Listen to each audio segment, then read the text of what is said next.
Everyone, good morning. আমি মৌমিতা।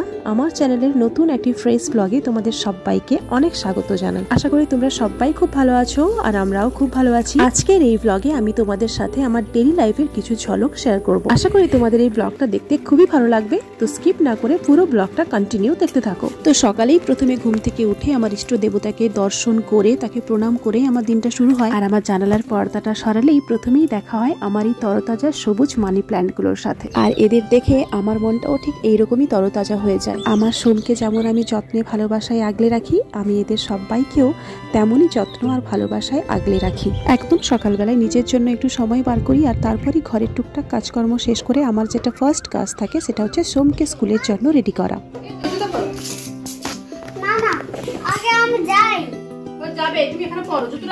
সোমকে ঘুম থেকে তো খুব কষ্ট করেই তুলতে হয়, কিন্তু ঘুম একবার ভেঙে গেলে তারপর কিন্তু ওকে আর বিছানায় রাখা যায় না।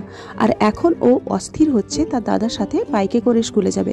আসলে বাইকে চড়তে তো ও খুবই ভালোবাসে, আর বাইকে কোথাও ঘুরতে যাওয়ার নাম করলেই কিন্তু ও এক মুহূর্ত ঘরে টেকে না। আর যেহেতু ওর দাদা বাইক নিয়ে বাইরে অপেক্ষা করছে ওকে নিয়ে যাওয়ার জন্য, ও ভাবছে না জানি ওর দাদা বোধহয় একাই চলে গেল। তো ওই কারণে ও বাইরে যাওয়ার জন্য খুবই অস্থির হচ্ছে। জুতোটা পর্যন্ত পরতে ওর ধৈর্য কুলোচ্ছে না। তো যাই হোক, চলো ওকে আগে বাইকে দিয়ে আসি।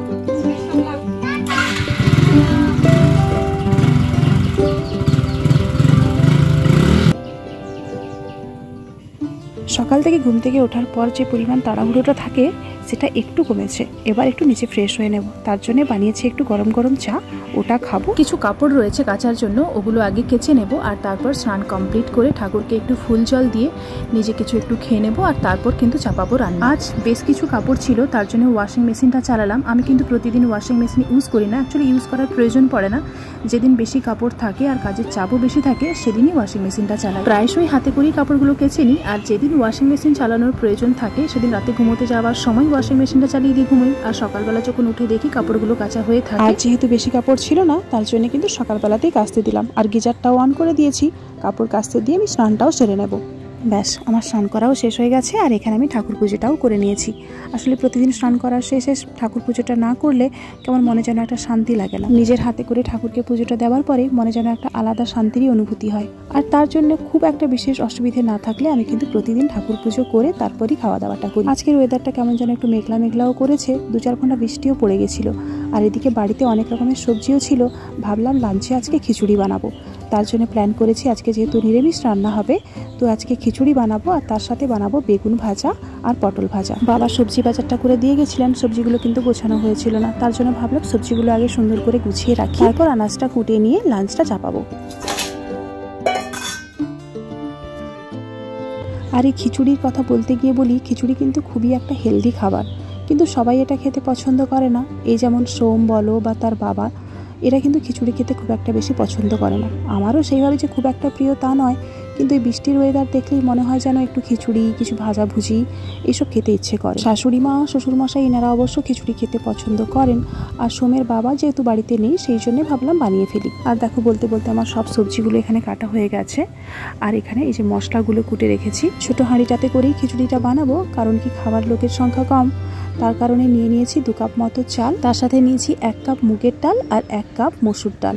চাল, ডাল, সবজি যখন একসাথে মিশে খিচুড়িটার পরিমাণ অনেকটা হয়ে যায়, তো সেই কারণেই কিন্তু কম কম করে নিয়েই বানাচ্ছি, কারণ কি প্রতিবারেই খিচুড়ি বেশি হয়ে যায় আর নষ্ট হয়। তাই চেষ্টা করছি যাতে এবারও বেশি হয়ে নষ্ট না হয়ে যায়। আর এই বৃষ্টিকাল আসলে আমাদের বাড়িতে কিন্তু প্রায়শই খিচুড়ি হয়ে থাকে, আর তার সাথে মাছের ভাজা, ডিমের ভাজা বা পছন্দের কিছু সবজি ভাজা তো আছে, অবশ্য যদি সোমের বাবা বাড়িতে না থাকে, কারণ ও তো একদমই খিচুড়ি খেতে পছন্দ করে না। রান্নাঘর থেকে আওয়াজ পেলাম সোম বোধহয় স্কুল থেকে চলে এসেছে। টানা 26 দিন সামার ভ্যাকেশন ছিল, আর তারপরই প্রথম আজও স্কুলে গেছিল। একটানা এতগুলো দিন ছুটি কাটানোর পর প্রথম দিন স্কুলে যাওয়ার সময় সকালবেলা ঘুম থেকে ওঠার সময় বিশেষ করে উঠতে একটু কষ্ট হচ্ছিলই। ঘুমটা ভেঙে যাওয়ার পর ওকে খাইয়ে রেডি করে দিলেই কিন্তু ও স্কুল চলে যায়। কোনো বিষয়ই কিন্তু খুব একটা বেশি জেদ করে না। আর ও স্কুল থেকে বাড়ি আসার সময় এই যে এখানে কলা, আঙুর এসব ফলগুলো নিয়ে এসেছে।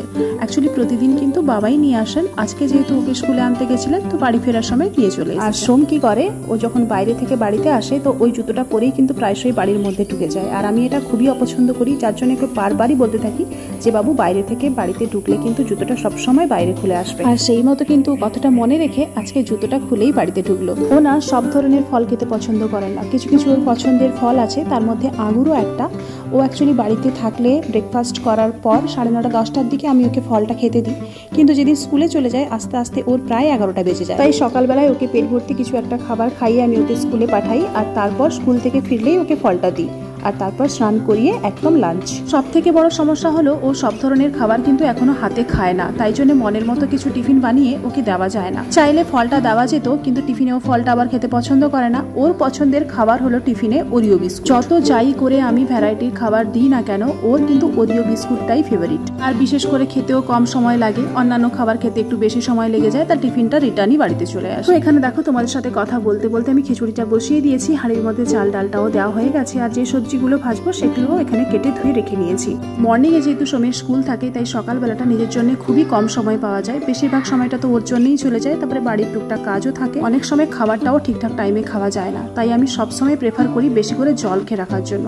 খাবার ঠিক মতো খাওয়া না হলেও জলটা যদি ঠিক মতো খেয়ে রাখি তাহলে কিন্তু শরীরটা আর খারাপ করে না। তাই আমার অলওয়েজ অ্যাক্টিভ থাকার আর এনার্জেটিক থাকার মূল মন্ত্র হলো জল। হাঁড়ির মধ্যে চাল ডালটা দিয়ে কিন্তু ওর মধ্যে আমি হলুদ দিইনি, কারণ কি ওর মধ্যে যে একটা ফেনা বেরোয় ওতে অনেকটাই নোংরা থাকে, ওটা বের করে দিয়েই তারপর আমি ওর মধ্যে 1 চামচ হলুদ মিশিয়ে দেবো। এরপর হলুদটাকে ওর মধ্যে ভালো করে মিশিয়ে নেব আর ঢাকা দিয়ে দেবো সেদ্ধ হওয়ার জন্য। আর এদিকে আমি খিচুড়ির জন্য যে মশলাটা কুটে রেখেছিলাম, ওর মধ্যে ছিল আদা, জিরে, টমেটো আর কাঁচা লঙ্কা। ওটাকে গ্রাইন্ডিং জারে আমি একটা পেস্ট বানিয়ে নিয়েছি। এদিকের ওভেনে চাল আর ডালটা সেদ্ধ হতে হতে আমি পাশের ওভেনটাতে খিচুড়িতে যে সমস্ত সবজিগুলো দেবো ওগুলো একটা কড়াইতে করে ভালো মতো ভেজে। বেশ কিছুদিন আগে তোমরা সবাই জানো যে আমাদের ফ্যামিলির উপর দিয়ে একটা বেশ ভালোই চিন্তার ঝড় বয়ে গেছে, যেটা কিন্তু তোমাদের সাথে শেয়ার করা হয়নি সেইভাবে, কারণ কি মানসিক অবস্থাও এরকম ছিল না যে কিছু ভিডিও বানিয়ে শেয়ার করি। দিনরাত আমরা সকলে শুধু ঠাকুরকেই ডেকে গেছি আর চেয়েছি যাতে সিচুয়েশনটা নর্মাল হয়ে যায়। যাই হোক, ঠাকুরের আশীর্বাদে সিচুয়েশনটাও নর্মাল হয়ে গেছে, টেনশনটাও কিছুটা হলেও কমেছে। দেশের প্রতিটা মানুষের সাথে সাথে আমাদের দেশকে যারা প্রতিনিয়ত রক্ষা করে চলেছে, আমাদের ভারতীয় সেনায় কন্ট্রিবিউশন দেওয়া প্রত্যেকটা মানুষ যাতে ভালো থাকেন, সুস্থ থাকেন, তারই কামনা করে গিয়েছি আমরা শুধু দিনরাত। একটা অতি হাস্যস্কর কথা তোমাদের সাথে শেয়ার করার ইচ্ছে হলো, পেহেলগাঁওতে ঘটনাটা ঘটার পর হেন কোনো লোক নেই যে তার সোশ্যাল মিডিয়াতে এর বিরুদ্ধে কোনো পোস্ট করে। সবাই বললে হয়তো ঠিক হবে না, একটা বিতর্ক সৃষ্টি হবে। প্রায় 90% লোকই কিন্তু কিছু না কিছু পোস্ট করেছে এই ঘটনাটার বিরুদ্ধে। সত্যিই খুব নিন্দাজনক, খুবই একটা বর্বরচিত ঘটনা ছিল এটা। এমনকি শুধু পোস্টই সবাই করেনি, আমাদের প্রাইম মিনিস্টার নরেন্দ্র মোদীর কাছে সবাই আবেদনও রেখেছে যে আমাদের ইন্ডিয়ান আর্মির দ্বারা যাতে কোনো প্রতিশোধ নেওয়া যায়। ব্যাস, এই অবধি সবকিছু ঠিকঠাকই ছিল। তারপরে যখন আমাদের প্রাইম মিনিস্টার নরেন্দ্র মোদীর নেতৃত্বে আমাদের টোটাল ইন্ডিয়ান আর্মি সহযোগিতায় আমরা যখন পাকিস্তানের উপরে প্রতিশোধ নিলাম, খুব ভালোভাবেই প্রতিশোধটা নিয়েছি, এটা তোমরা সবাই জানো। তো সোশ্যাল মিডিয়াতে তো ইন্ডিয়ান আর্মির উদ্দেশ্যে প্রশংসার ঝড় বয়ে গেছে, এটা আমরা সবাই দেখেছি। কিন্তু মজার বিষয় হলো এটা, যেটা তোমাদের সাথে শেয়ার করার আছে, যেই সমস্ত মানুষগুলো মানে কিছু কিছু মানুষ আমি লক্ষ্য করেছি যারা বিভিন্ন কেয়ারিং পোস্ট করছিল আর কি, প্রতিশোধটা নেওয়ার পরে ইন্ডিয়ান আর্মির উদ্দেশ্যে একটা প্রশংসামূলক বাক্য শেয়ার করেনি। অবশ্য তার পিছনেও আমি কারণ কিছু খুঁজে বার করেছি, যদিও এটা হয়তো এটা আমার টোটালটাই সাইকোলজিক্যাল কেস, তবে কিন্তু পুরোটাই একদম ভুল বা মিথ্যে নয়। ওই সমস্ত মানুষগুলো কিছু না কিছু পার্সোনাল কারণবশতই এই জিনিসগুলো করেছে, বরং নেগেটিভ কিছু পোস্ট করেছে, পজিটিভ কিছুই করতে দেখা যায়নি। তো যাই হোক, ওদের ওই পোস্টগুলো নিয়ে কিছু যায় আসে না, ওরা ওর নিজের মতোই কাজ করবে। আর ওই সমস্ত লোকেদের এই পোস্টগুলো দেখলেই বোঝা যায় ওদের মেন্টালিটি কতটা নিম্ন প্রকৃতির। তো দেখো, এখানে আমি সবজিগুলো ভেজে নিয়ে কিন্তু খিচুড়ির মধ্যে মিশিয়ে নিয়েছি, আর তারপর যে মশলার পেস্টটা তৈরি করে রেখেছিলাম ওটাকে ওই তেজপাতা আর জিরে ফোড়ন দিয়ে কষিয়ে নিয়ে ওর মধ্যেই মিশিয়ে দিয়েছি খিচুড়ির মধ্যে। আর তারপর আমি রংটা ভালো আসার জন্য একটু শুকনো লঙ্কা আর একটু কাশ্মীরি লঙ্কার গুঁড়ো ওটাকে একটু তেলের মধ্যে ভেজে মিশিয়ে দিয়েছি খিচুড়ির সাথে। আর তারপর সবজিগুলো ভেজে নিয়েছি আর ভেজেছি পাঁপড়, আর এখন করে নিচ্ছি সার্ভ। যাই বলো, এই বৃষ্টির ওয়েদারে খিচুড়ি সাথে বেগুন ভাজা, পটল ভাজা আর পাঁপড়, এই ডিশটা যেন একদম জমে ক্ষীর হয়ে যাচ্ছে। এমন বৃষ্টির ওয়েদারে খিচুড়ি সাথে ভাজাভুজি খেতে কারা কারা পছন্দ করো আমার মতো কমেন্টে জানিও। তো চলো এখন ঝটপট লাঞ্চটা সেরে ফেলি, কারণ কি বিকেল বেলায় একটা জায়গায় যাওয়ার আছে। কোথায় যাব, কি কারণে যাব, ভিডিওটা কন্টিনিউ দেখতে থাকো, অবশ্যই বুঝতে পারবে।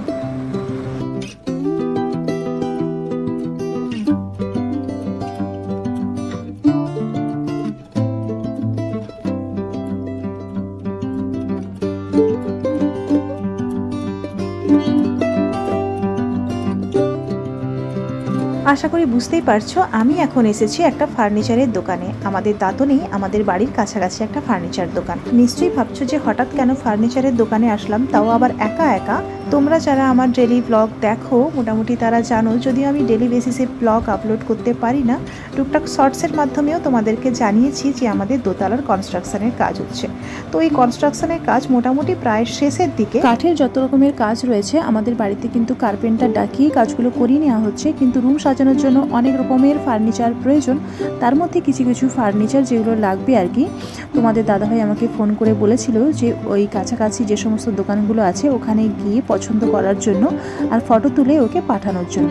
আসলে ও যখন বাড়িতে ছুটিতে আসে, বড় জোর 1 মাস ছুটিতে ও বাড়িতে থাকে, আর ওইটুকু সময়ের মধ্যে কিন্তু সবগুলো কাজ প্রায় করা হয়ে ওঠে না, কিছু কিছু কাজ বাকি থেকে যায়। আমি যদি কিছুটা এগিয়ে রাখতে পারি সেক্ষেত্রে ওর সুবিধা হয়। আর এখানে দেখো এখন আমরা সবাই চলে এসেছি ডিনার করতে।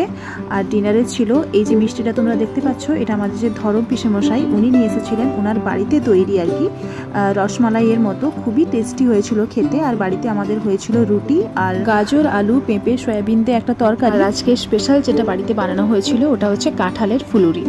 আর সন্ধ্যাবেলায় মুড়ি খাওয়ার জন্য বেগুনি করেছিলাম। তো সব রকম একসাথে নিয়ে ডিনার করতে বসে গেছি। তো আজকে সারা দিনটা আমার এইভাবে কাটলো। তোমাদের ব্লগটা কেমন লাগলো তোমরা কমেন্ট করে অবশ্যই জানিও। ব্লগটা যদি ভালো লাগে একটা লাইক করে দিও আর চ্যানেলটা সাবস্ক্রাইব করে পাশে থেকো। খুব শীঘ্রই তোমাদের সাথে দেখা হচ্ছে নেক্সট কোনো একটা দারুণ ব্লগের সাথে। আজকের ব্লগটা আমি এখানেই শেষ করছি। টাটা।